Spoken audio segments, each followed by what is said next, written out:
अभी बच्चों देखो ये वाला क्वेश्चन, ठीक है ना, द इक्वेशन √15 - 2x = x, तो हमें यहाँ पर x का वैल्यू फाइंड करना है, ठीक है ना, कि x क्या होगा, यानी कि रूट कुल मिला जुला के फाइंड करना है।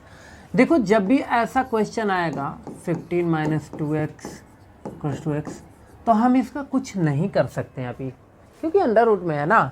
इस रूट को कैसे भी करके हटाओ, और इसको हटाना है अगर आपको, तो इससे एक वार करना पड़ेगा, और वो वार ये है कि इसके ऊपर लगा दो ऐसे, बोथ साइड का आप कर लो स्क्वायर, किसी एक साइड का केवल स्क्वायर नहीं कर सकते। अगर करना है तो दोनों साइड का स्क्वायर करना पड़ेगा। हम दोनों साइड का स्क्वायर कर लेते हैं, बिल्कुल सिंपल। जब आप इधर स्क्वायर करोगे तो ये कितना हो जाएगा, 15 - 2x हो जाएगा, और इधर क्या हो गया, x²। समझ में आया? इन सारे टर्म को उधर लेकर चले जाते हैं, तो इधर आपका 0 बचेगा, उधर x² + 2x - 15, ऐसा हो गया। लेकिन इस चीज़ को हम पहले लिख लेते हैं, 0 को बाद में लिख लेते हैं, अच्छा लगेगा थोड़ा सा।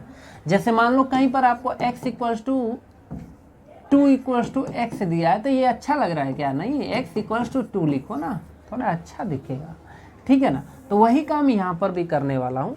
ये हो जाएगा आपका x² + 2x - 15 = 0। क्लियर है? अभी देखो होगा क्या कि यहाँ पर आप मिडल टर्म स्प्लिट करके कर सकते हो। देखो मिडल टर्म स्प्लिट करके फिर मैं सॉल्व करना बताता हूँ बहुत ही अच्छे ढंग से। 15 × x² कितना हो जाएगा, देखो यहाँ पर -15, और ये फर्स्ट टर्म और लास्ट टर्म को मल्टीप्लाई करते हैं, तो ये हो जाएगा -15x²। ये आपका आ रहा है फर्स्ट टर्म और लास्ट टर्म को मल्टीप्लाई करने के बाद। इसका फिर करते हैं फैक्टर। देखो एक आपका 3 × 5, ठीक है ना, मतलब 3x एंड 5x, यही इसका फैक्टर मिलेगा। किसी एक नंबर के सामने माइनस लगाना पड़ेगा, तभी तो आखिर दोनों का मल्टीप्लिकेशन -15 आना चाहिए ना, माइनस आना चाहिए ना। तो चाहे मैं 3 के सामने लगाऊं चाहे 5 के सामने लगाऊं, अगर 3 के सामने लगाऊंगा ना तो फिर 5 के सामने से आपको माइनस हटाना पड़ेगा, ठीक है ना। तो ये माइनस किसके सामने हम लगाएंगे वो हमारा बाद का क्वेश्चन है। सबसे पहले फैक्टर फाइंड करके थोड़ा सा कैलकुलेशन करने का काम है। कैलकुलेशन ये है कि इन दोनों टर्म को प्लस या माइनस करने के बाद आपको ये मिडल टर्म मिलना चाहिए। मतलब 2x है ना, +2x, तो +2x आना चाहिए। समझ में आया? तो चलो देखते हैं क्या होता है।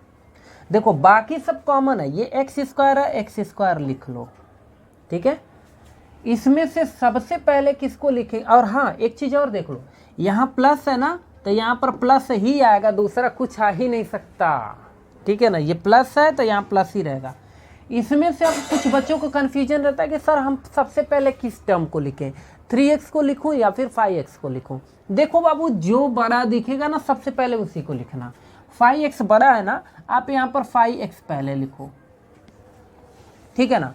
उसके बाद 3x है ना, यहाँ पर लगा दो 3x।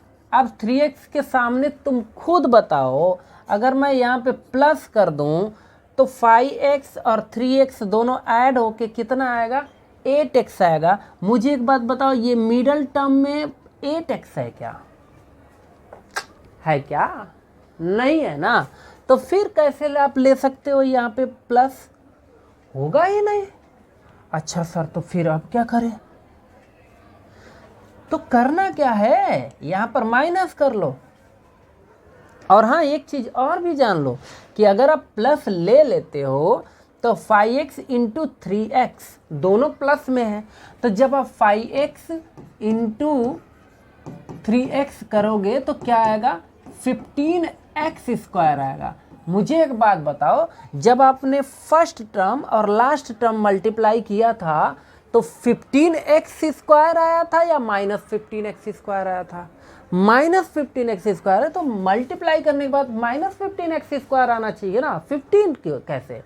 तो ऐसे भी आप कह सकते हो कि नहीं सर तब तो माइनस यहाँ नहीं आना चाहिए, नहीं आएगा, अरे प्लस नहीं आना चाहिए, क्या आएगा यहाँ पे माइनस। अब बिल्कुल परफेक्ट है, मल्टीप्लाई करने के बाद आप जो इसको मल्टीप्लाई कर रहे थे उसके जैसा भी आ रहा है, और इसको कैलकुलेट करने के बाद मिडल टर्म भी आ रहा है, एकदम परफेक्ट है। -15 हो जाएगा, यहाँ पे लगा लो 0 ऐसे। इसमें से आप कॉमन कर लो x, सो x + 5 हो जाएगा यहाँ पे, और यहाँ से 3 कॉमन कर लो, -3 कॉमन कर रहा हूँ, ठीक है ना, इसलिए यहाँ पे प्लस हो जाएगा, माइनस है बट प्लस हो जाएगा, ठीक है ना। तो ये x + 5 = 0।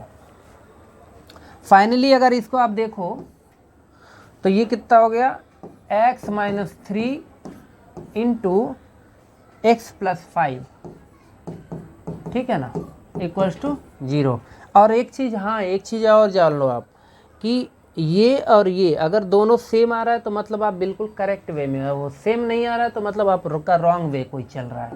x - 3 = 0, x + 5 = 0, यहाँ से x = 3 आ जाएगा, यहाँ से x = -5 आ जाएगा। बस यही दो क्यूट से आंसर होंगे।